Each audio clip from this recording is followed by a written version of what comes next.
My name is Jennifer Nelson, and I am going to talk about my community scan for the discussion. I live in a small town called Willits in California in Mendocino County, and I decided to look at Mendocino County and see what was available and what was out there in regards to childcare and education. And I was kind of surprised because I've always known where I live in Willits, California, for preschool, it's only Head Start and a Brookside preschool and Imagination Station daycare and preschool. So there's not a lot available right now. And with COVID going on, it has been a major issue of where do you take the children? What do you do if you have to work? Right now, the schools are closed and it's all distance learning. And my own son, who is about to be 3, is going to age out of early Head Start, and he doesn't have a spot to go because there's not enough available right now. So it kind of worries me, and it makes me want to draw more attention to what we can do for those parents that know their children need preschool and how to advance them and support them, because my son is very smart and I worry about him falling behind. And the sad thing is because his birthday is September 12th, he doesn't meet a lot of the cutoffs for preschool programs in our county and state, which is you have to be 3 by September 1st. So,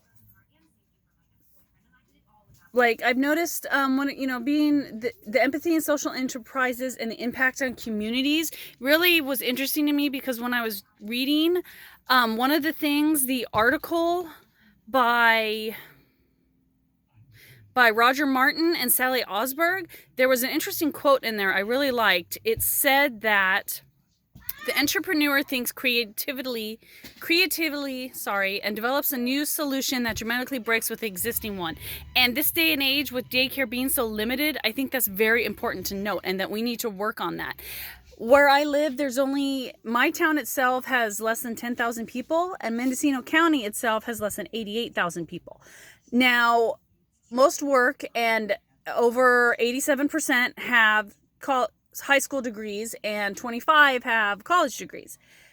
So our education is doing well there, where we're pushing for it and kids are becoming educated. But I noticed that, of course, men make more and women make less, and it is more expected for women to be the one who takes care of the children. And with single parenthood, of course, too, that's always an issue.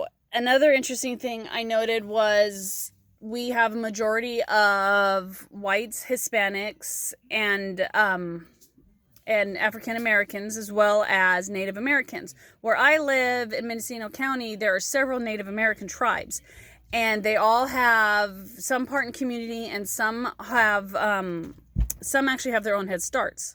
Now, Head Start is an excellent program for preschool, as well as Early Head Start, which is a 0 to 3 program for early preschool, which is great to have. We just need more of that. So another interesting thing I found in one of the papers that we were reading about, it said that in the article Design Thinking, they offer a more structured approach to the frameworks of design thinking, one that promises to describe how design methods can be applied as a science rather than through art.